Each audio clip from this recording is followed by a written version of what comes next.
Parmi tous les élus des familles, il y a ce qu'on appelle les passeurs de lumière. J'attire l'attention sur ceux qui sont les passeurs de lumière. Dans des familles, il y a des individus qui sont là. Ils n'ont l'air de rien. On les choisit, on les néglige. Mais c'est par eux que la lumière de tout un chacun passe. Vous devez comprendre que le monde spirituel, parfois, ce sont des codes de connexion avec lesquels les ancêtres agissent. Comme dans la vraie vie, il y a des gens que tu ne peux pas les appeler directement. Il y a des gens qui ne peuvent pas t'appeler directement. Que pour qu'ils t'appellent, il faut qu'ils laissent ton message à quelqu'un d'autre pour que la personne vienne te dire. Il y a des gens aussi que pour que tu arrives à lui, il faut que tu laisses son message à quelqu'un d'autre pour que quelqu'un aille lui dire.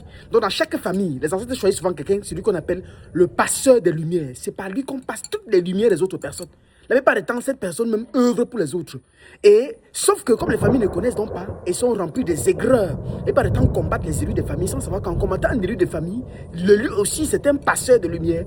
Donc si sa vie ne donne pas, si l'élu est bloqué, attaché, coincé, c'est toute la famille également qui est coincée, attachée, bloquée. Parce que s'il ne peut pas passer la lumière des autres, s'il ne peut pas faire que ta lumière arrive à toi, ça veut dire que c'est une impossibilité pour que la famille s'évolue.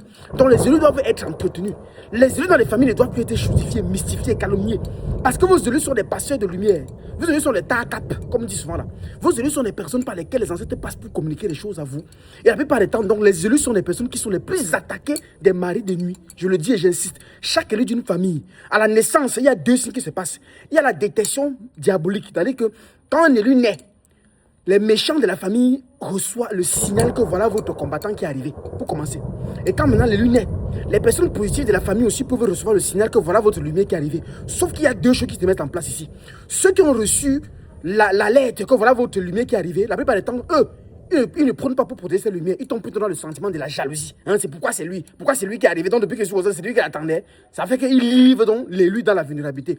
Or, de l'autre côté, ceux qui ont reçu le message que voilà votre mort, voilà votre fin qui est arrivé. Eux là, c'est ce qu'ils font. Ils essaient de détruire l'élu à bas âge. Et comme l'élu souvent est comme le barbare pour l'atteindre, ils veulent quoi? Maintenant ils procèdent d'une façon pour c'est-à-dire l'épuiser. Et la meilleure façon d'épuiser un élu, c'est de connecter en lui un esprit de mari ou de femme de nuit qui doit venir d'une façon inconsciente de par sa petitesse, lui pousser dans les couches de nuit, inconscient et conscient, et pousser dans l'élu même. Les élus peut-être féminines vont voir que parfois, même pendant les moments de leur menstru, elles reçoivent certaines couches de nuit. Vous voyez? C'est-à-dire, on veut l'épuiser parce qu'on sait qu'en t'épuisant dans la nuit, quand le mari de nuit vient, il dépose la négativité.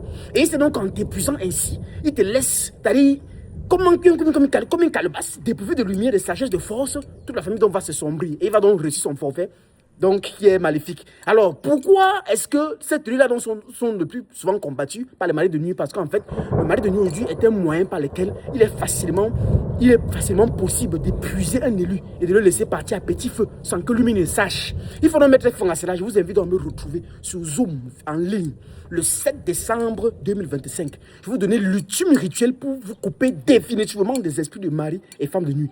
Le Ninja, allume ton cerveau. À très bientôt. Merci beaucoup.